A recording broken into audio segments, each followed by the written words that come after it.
Electron displacement in covalent bond.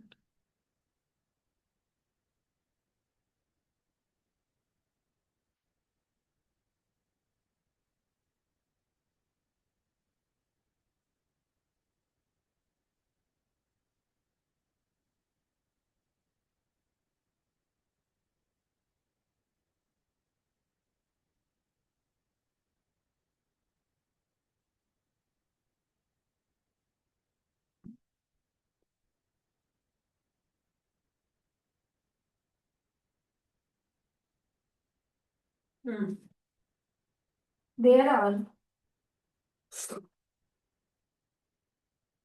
four possible cases.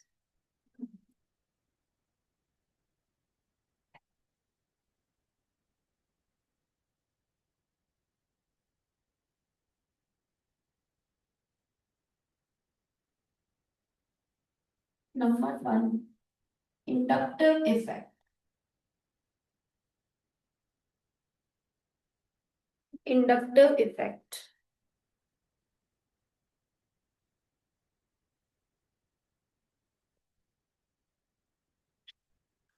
IE. Number two, electromagnetic effect. EE, electromagnetic effect. Number three, resonance, जिसे मीजोमैरिक effect भी कहते हैं.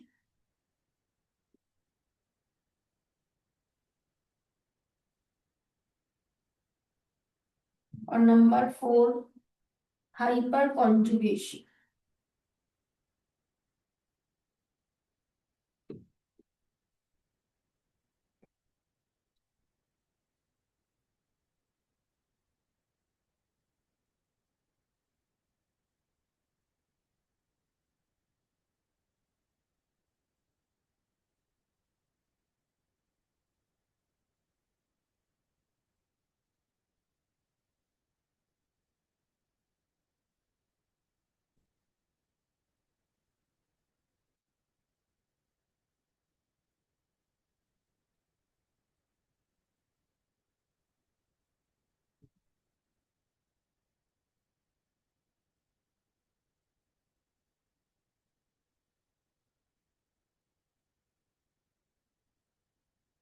बोलो चालू. पहला, वापस से सब लोग बोलिए. इलेक्ट्रॉन डिस्प्लेसमेंट सिखा रही हूँ किसमें? कोवलेंट बॉन्ड में. कोवलेंट बॉन्ड वर्ड क्यों लिखा हुआ है? क्योंकि ऑर्गेनिक केमिस्ट्री का सेंटर और कार्बन के ऑटोमोशन में चार इलेक्ट्रॉन ऑपरेट पूरा करने के लिए सिर्फ शेयरिंग करता है और कोवलेंट बॉन्ड ही बनाता है. इसमें हमारा मेन वर्ड आ गया कोवलेंट बॉन्ड. अब कोवलेंट बॉन्ड में इलेक्ट्रॉन किस किस तरह से हिलते हैं, डिस्प्लेस होते हैं, शिफ्ट होते हैं, उसके चार फिनोमिनास चलते हैं. नंबर वन बोलिए. Inductive effect. सब बोलिए. Inductive effect. Number two, electromagnetic effect. Number three, resonance. और नंबर मेसोमेरिज्म या मेसोमैग्नेटिक इफेक्ट. और number four, hyper conjugation. Hyper conjugation के और भी नाम होते हैं. कैमरा ऑन करिए जो बच्चे ऑनलाइन. हाइपर कॉन्जुगेशन का दूसरा नाम Baker and Nathan effect, anchimeric effect, no bond resonance.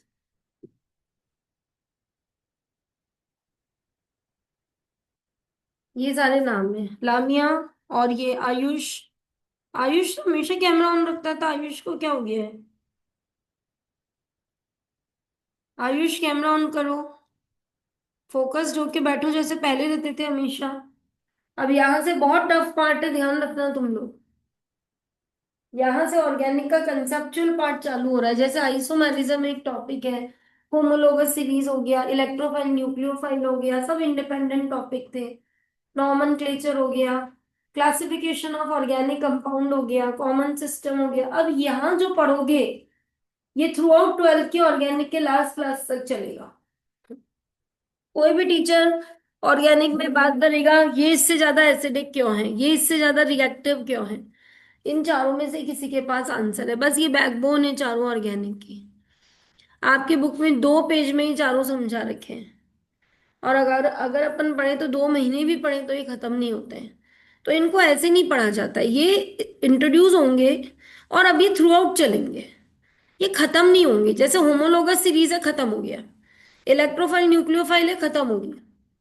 IUPAC nomenclature के रूल्स है, खत्म हो गए। क्लासिफिकेशन ऑफ ऑर्गेनिक कंपाउंड है, खत्म हो गया। हकल्स रूल है, एरोमेटिक एंटी एरोमेटिक, खत्म हो गया। ये चालू होके, ये जब तक एमएससी आप पीएचडी करते रहोगे तब तक इसके नए नए पॉइंट्स होते रहेंगे, ये अनलिमिटेड है। जैसे मैंने इनऑर्गेनिक में हाइड्रोजन बॉन्ड के लिए कहा था ना, कि हाइड्रोजन बॉन्ड की इतनी एप्लीकेशन है कि 1 महीने तक पढ़ाओ तो भी खत्म नहीं हो, पर अपन ने खत्म किया उसे। ये वो टॉपिक है, ये थ्रू आउट ऑर्गेनिक चलेगा, ध्यान रखिएगा। इसलिए दिमाग से निकलना नहीं चाहिए। बोलिए, पहला, दूसरा, अब बोलो, दूसरा, इलेक्ट्रोमैग्नेटिक इफेक्ट, तीसरा, और इलेक्ट्रोमैग्नेटिक इफेक्ट, चौथा, और एंकाइमेरिक इफेक्ट, बोलो, और नो रेजोनेंस। अब ऑनलाइन वाले बच्चे बोलो चारों नाम, अनम्यूट करो अपना माइक, बोलो। पहला, आयुष करो, लामिया जल्दी करो बेटा। पहला, इंडक्ट, मैं बोल रही हूँ फिर आप बोलिएगा ना। पहला, inductive effect. Yes, ma'am. Inductive effect.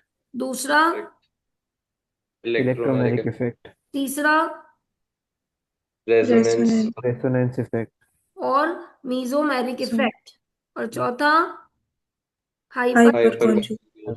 और Baker and Nathan effect. Bhavya बोलो, और anchimeric Baker effect, Baker and, anchimeric effect. हाँ, और चौथा, नो बॉन्ड रेजोनेंस। ठीक है, Bond resonance. अब हम इंडक्टिव से चालू कर रहे हैं। एकदम अलर्ट हो जाना, है ना, जो नहीं आए समझ में तुरंत पूछना। इंडक्टिव इफेक्ट से अपन चालू कर रहे हैं, और आज मैं इसकी कुछ एप्लीकेशन भी तुम्हें कराऊंगी।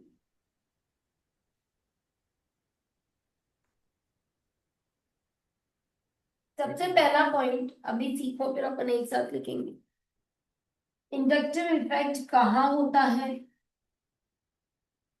क्यों होता है, और कैसे होता है,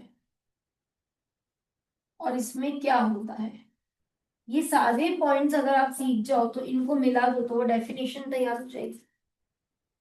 सबसे पहली बात, कार्बन एटम्स की कोई चेन होगी।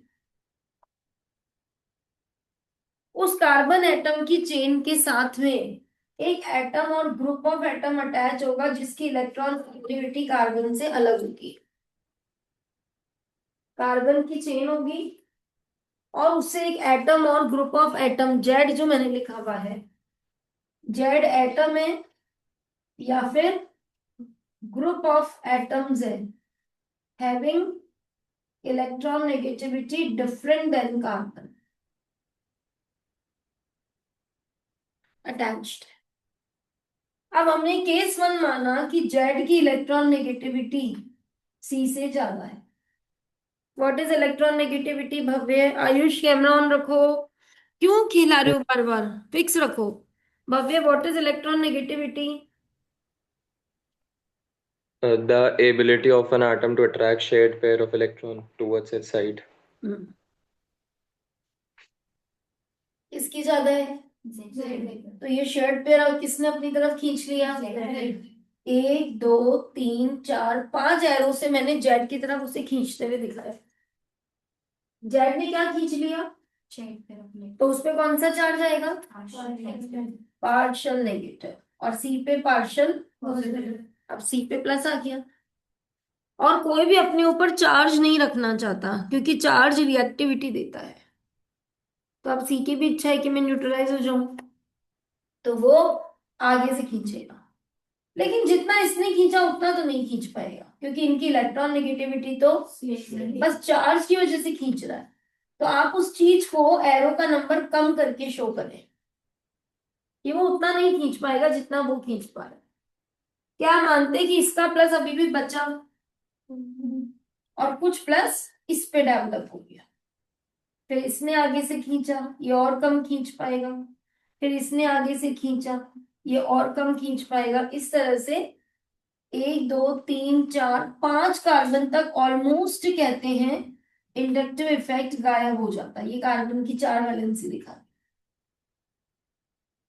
आप ये नहीं चलता रहेगा चलता रहेगा चलता रहेगा। जैसे हम मानते हैं कि किसी भी चीज से कोई चीज इन्फ्लुएंस हुई, तो वो इन्फ्लुएंस कितना आगे बढ़ेगा, सबसे ज्यादा किसको मिलेगा? जो उस इन्फ्लुएंसर से डायरेक्टली कनेक्टेड है। फिर उससे थोड़ा आगे चला जाएगा, थोड़ा आगे चला जाएगा, ये थोड़ी नहीं जाता ही जाएगा। समझ आ रहा है? जैसे किसी ने किसी से कुछ उपदेश लिया, प्रीच लिया, वो सामने उसके बैठा हुआ था, उसने 100% उनसे लिया। अब उसने घर जाकर अपना फेवरेट जो था या मम्मी थी उनको जाके बताया, उन्होंने एक को बताया, उन्होंने कितना फैलेगा ये थोड़ी ना कि उनका वो पूरे यूनिवर्स में फैल जाएगा। और सबसे ज्यादा किसको मिला? डायरेक्ट वाले को। फिर अगले तक जाते जाते कुछ कम हुआ होगा, फिर अगले तक जाते जाते कुछ कम हुआ होगा, फिर कुछ कम हुआ होगा। सबसे ज्यादा तो उसी ने लिया ना जो डायरेक्टली अटैच्ड था। ये बात समझ रहे हैं? जैसे जैसे दूरी बढ़ती है, वैसे वैसे ये जो फिनोमिना हो रहा है जिसका नाम इंडक्टिव इफेक्ट है, वो घटना चालू हो जाता है। और मैक्सिमम किताबें लिखती हैं कि 5वें कार्बन के बाद ऑलमोस्ट ये डिसअपियर हो जाता है, मतलब 5 कार्बन तक ये चलता है। अगर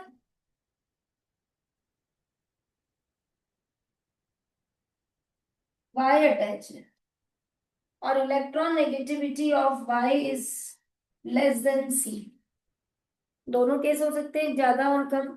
अब वाई की कम है, किसकी ज्यादा है?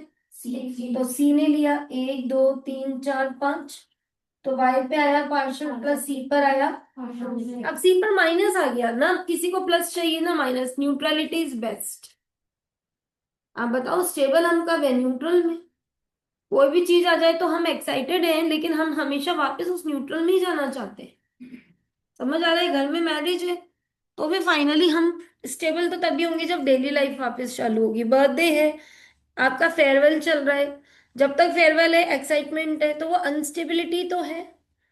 साड़ी देखनी है, ये देखना है, फंक्शन देखने, इवेंट देखना है, स्कूल वाले कह रहे रुको प्रैक्टिस करो, फिर इवेंट वाले दिन सही तो हो जाएगा। जब ये सब खत्म हो गया तब स्टेबिलिटी है। तो स्टेबिलिटी न्यूट्रलिटी में ही होती है डेली लाइफ अपन लोगों के लिए। इसी तरह से प्लस चार्ज किसी के पास है, सारे माइनस उसके पीछे पड़े हुए हैं। माइनस चार्ज किसी के पास है, सारे प्लस उस पर अटैक करे जा रहे हैं। तो न्यूट्रल रहना पसंद होता है सब। तो माइनस वाला भी खुश नहीं है, तो इस वाई ने इसको माइनस पकड़ा दिया ना, अब ये आगे भेजेगा। पर जितना इसने भेजा ये तो नहीं भेजेगा, ये तो ईएन कम के चक्कर में भेजा था। तो 1 2 3 4, 1 2 3 1 2, समझ रहे हैं? ये माइनस का मैग्नीट्यूड चेंज क्यों है ये तो क्लियर है ना? जो प्लस पहले पे डेवलप हुआ अगले पे उससे, अगले पे उससे, तो क्या मैं बोलूं यहाँ वाली केस में सबसे ज्यादा ये है, फिर ये कम है, फिर ये और कम है, फिर ये और कम है, लगातार कम हो रहा है। और यहाँ बात करूं तो सबसे ज्यादा इसने इसको सीधे सीधे दिया ना, फिर इसने इतना थोड़ी ना भेजा होगा, कम होने नहीं होने चार्जेस लगातार। ये जो टॉपिक आप पढ़ रहे हैं ये है इंडक्टिव इफेक्ट। कहाँ हुआ? बोलो। Along the carbon chain. बोलो क्यों हुआ? Due to the presence of atom on group of atoms having electron negativity different than carbon. बच्चों एटम और ग्रुप ऑफ एटम, जैसे कार्बन की चेन है उससे COH लगा हुआ है तो ये ग्रुप ऑफ एटम हो गया ना। कार्बन की चेन से Cl लगा हुआ है तो ये एटम हो गया। कार्बन की चेन से NH2 लगा हुआ है तो ये ग्रुप ऑफ एटम हो गया। ऐसे कहाँ हुआ? Carbon chain क्यों हुआ? because of the presence Presence. of atom or group of atoms having electronegativity difference than C. हाँ बहुत बढ़िया। अब ये है कि क्या हुआ, कौन बता सकता है आप में से क्या हुआ? Charge. क्या हुआ बोलो? आयुष, भव्य, लामिया, क्या हुआ? Development of partial charges. ठीक है, उसके पीछे जाओ, क्यों हुआ वो? क्यों हुआ? सिग्मा इलेक्ट्रॉन पेयर का डिस्प्लेसमेंट हुआ। बताओ सिंगल बॉन्ड है या नहीं है सी और सी में, और सिंगल बॉन्ड कौन सा बॉन्ड होता है, तो सिग्मा इलेक्ट्रॉन पेयर का डिस्प्लेसमेंट हुआ। ये सिग्मा जो इनके बीच में थे वो जेड की तरफ चले गए, फिर इधर चले गए, इधर चले गए, तो क्या होता है, सिग्मा इलेक्ट्रॉन पेयर का डिस्प्लेसमेंट होता है। ध्यान रखिए पहला इंडक्टिव इफेक्ट है, उसमें सिर्फ सिग्मा इलेक्ट्रॉन पेयर का डिलोकलाइजेशन होता है। दूसरा इलेक्ट्रोमैग्नेटिक इफेक्ट है, उसमें सिर्फ पाई इलेक्ट्रॉन पेयर का डिस्प्लेसमेंट होता है। तीसरा रेजोनेंस है, उसमें लोन पेयर का और पाई का इनका चलता है। और चौथा हाइपर कॉन्जुगेशन है, उसमें सीएच बॉन्ड के सिग्मा इलेक्ट्रॉन पेयर का मूवमेंट चलता है। और आप मानेंगे ये वाला क्वेश्चन जेई एडवांस का आया हुआ क्वेश्चन है 2016 में। हाइपर कॉन्जुगेशन में किसका मूवमेंट होता है, हर वर्ड इंपॉर्टेंट है, हर पॉइंट इंपॉर्टेंट है, ध्यान रखना। सबसे पहली बात कहाँ हुआ, अलोंग द कार्बन चेन हुआ। क्यों हुआ, किसी की प्रेजेंस जिसकी इलेक्ट्रॉन नेगेटिविटी अलग थी उसने सब डिस्टर्ब कर दिया। क्या किया, सिग्मा इलेक्ट्रॉन पेयर का डिस्प्लेसमेंट किया। कैसे किया, परमानेंट किया। परमानेंट किया, टेम्परेरी नहीं है। अगर कार्बन के साथ क्लोरीन जुड़ा हुआ है तो पक्का है कि क्लोरीन पे माइनस आएगा और कार्बन पे प्लस आएगा, दुनिया की कोई ताकत उसे नहीं रोक सकती। टेम्परेरी है या परमानेंट है, कुछ चीजें लाइफ में टेम्परेरी होती हैं। कोई एग्जांपल बताइए कोई टेम्परेरी चीज का। हम्म, इवेंट नहीं, हमारी जिंदगी में कुछ टेम्परेरी हुआ, जैसे वो तो इवेंट टेम्परेरी है। हमारे मैनेजमेंट में कुछ चीज ऐसी है जो परमानेंट है और कुछ चीज ऐसी है जो टेम्परेरी है। क्या परमानेंट है, क्या टेम्परेरी है। हम्म, किसी गेस्ट के आने पर हमारी जो लाइफ स्टाइल हुई वो टेम्परेरी चेंज है, बोलो। और रूटीन में जब हम डेली जा रहे हैं, स्कूल जा रहे हैं, घर जा रहे हैं, खेलने जा रहे हैं, वो हमारी परमानेंट जिंदगी चल रही है। परमानेंट का मतलब क्या होता है, जो हमेशा है। और टेम्परेरी का मतलब होता है जो किसी के आने से हुई और उसके चले जाने से वापस चले गई।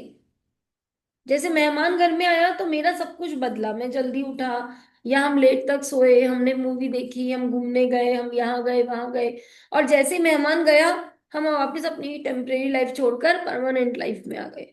किसी के आने से कुछ हो और उसके जाने से वो ना हो, वो चली जाए, उसको टेम्परेरी कहते हैं।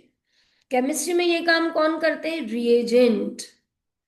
पहले से कौन बैठा हुआ होता है, सबस्ट्रेट। जैसे हम होस्ट हैं और गेस्ट के आने से चेंज हुआ, गेस्ट आया चेंज हुआ, गेस्ट गया वापस चेंज अंडू हो गया।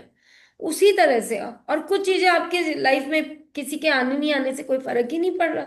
खाना रोज बन ही रहा है, सब कुछ रोज हो ही रहा है, उसका किसी के होने नहीं होने से फर्क ही नहीं है। तो इंडक्टिव टेम्परेरी चीजें या परमानेंट, परमानेंट। इंडक्टिव है आपकी डेली लाइफ, और इलेक्ट्रोमैग्नेटिक इफेक्ट है गेस्ट का आना। सेकेंड नंबर वही लिखा है क्या मैंने, इलेक्ट्रोमैग्नेटिक में किसी के आने से होगा और उसके चले जाने से हट जाएगा। किसका मूवमेंट है उसमें, पाई इलेक्ट्रॉन का।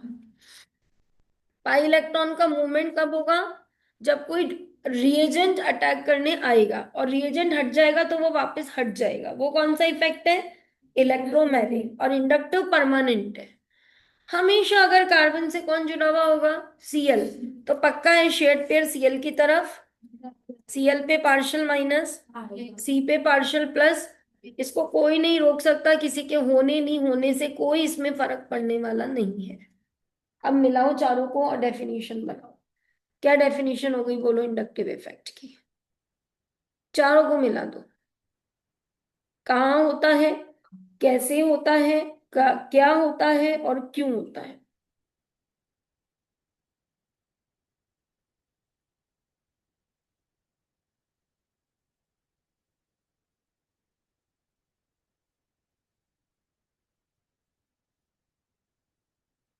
परमानेंट डिस्प्लेसमेंट, हेडिंग ध्यान है, परमानेंट डिस्प्लेसमेंट किसका, सिग्मा इलेक्ट्रॉन पेयर। कौन से दो वर्ड कवर हो गए? क्या होता है, कैसे होता है? परमानेंट होता है और सिग्मा इलेक्ट्रॉन का मूवमेंट होता है। Permanent displacement of sigma electron pair कहाँ? Along the carbon chain. क्यों? Due to presence of atom और ग्रुप ऑफ एटम। हाँ हाँ प्रेरणा, हाँ हाँ हाँ हाँ, जाऊंगी ना, 10 मिनट में पहुंच जाऊंगी। ठीक है मैम, ये जो अपना माता का मंदिर है ना, हाँ हाँ हाँ, ये जस्ट इसके पास में है ना की शॉल है ठीक है, सिटी एरिया की। हाँ आती हूँ उठा के। ये ma'am permanent displacement of sigma electron pair along the carbon chain किस वजह से? Due to the presence of atom और group of having electron negativity different than carbon. ये आपने डेफिनेशन लिखनी है सबसे पहले, है ना? उसके बाद में ये आप पहला पॉइंट लिखेंगे, फिर दूसरा पॉइंट ये तो अभी बाद में ले लेंगे।